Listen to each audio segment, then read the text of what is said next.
आज आपण आहोत स्वारगेट एसटी स्टँडवर। एसटी कर्मचाऱ्यांनी त्यांच्या न्याय हक्कासाठी ज्या लढाई सुरू केल्या आहेत त्याची आम आदमी पार्टी म्हणून पूर्णपणे आम्ही त्याचं समर्थन करत आहोत। आणि त्याच संदर्भातच ज्यावेळेस या ठिकाणी आपण आलो आणि माहिती घेतली, पाहणी केली, तर आपण बघू शकता की अगदी बिकट परिस्थितीमध्ये काम करणारा एसटीचा कर्मचारी आहे। मग तो ड्रायव्हर असो, कंडक्टर असो, फील्डवर काम करणारा सगळा स्टाफ असो, अतिशय बिकट परिस्थितीमध्ये या ट्रॅफिकमध्ये अशा परिस्थितीमध्ये आपण जर बघितलं गाड्या अगदी 20-20, 25-25 वर्ष जुन्या झालेल्या बस घेऊन खटारा गाडी अशा गाड्यांमध्ये त्यांना या सगळ्या प्रवाशांचा जीव वेठीस धरून, आपलाही जीव वेठीस धरून त्यांना काम करावं लागतं। आणि अशा परिस्थितीमध्ये या एसटी महामंडळाच्या कर्मचाऱ्यांच्या रास्त मागण्यासाठी कुणाचंही या सरकारचं आणि कुणाचंही राजकीय व्यवस्थेचं यांच्याकडे लक्ष नाही। आपण जर बघितलं तर ज्या ठिकाणी दमून भागून तो एसटी कर्मचारी येतो आणि ज्या अवस्था जर आपण बघितली त्यांच्या रेस्टरूमची असेल, विश्रामगृहाची असेल, बाथरूमची असेल, अगदी तिथं जाणं सुद्धा आपल्याला सर्वसामान्य माणसांना अवघड होईल अशा परिस्थितीमध्ये हे लोक राहतात आणि त्यांचं काम करतात। आपण जर बघितलं तर त्यांचा पाण्याचा नळ आपण बघू शकतो।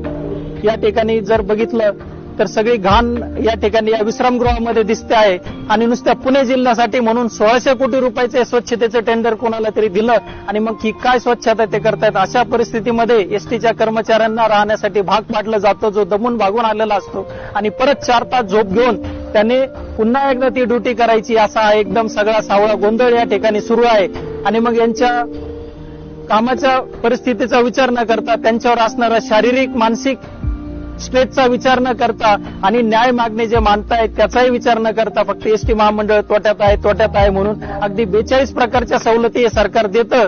चांगलं आहे सवलती देणं, पण मग तो भार एसटी महामंडळाने का उचलायचा? तर त्याचे पैसे त्या एसटी महामंडळाला गेले पाहिजे।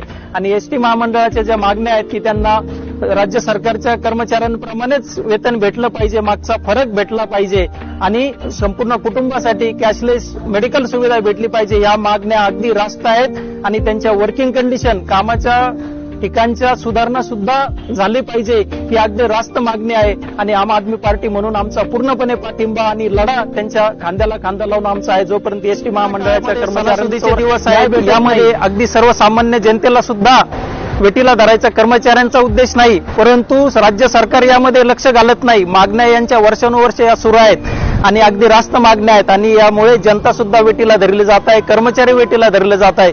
त्यामुळे या शासनाने थोडं सुद्धा त्यांच्यामध्ये नैतिकता असेल, संवेदनशीलता असेल तर हा प्रश्न तुरंत लगेच ताबडतोब सोडवला पाहिजे। आणि फक्त सरकार उरलं आपण जर बघितलं तर जाहिरातीपुरतं या एसटी महामंडळासाठी हे सरकार उरलेलं आहे। जाहिराती मात्र मोठमोठ्या सगळ्या एसटी महामंडळाच्या मार्फत चाललेल्या आहेत, पण ना सुविधा भेटत आहेत, ना त्यांना त्यांच्या न्याय हक्क भेटत आहेत आणि ना जनतेची सुद्धा सोय बघितली जात आहे।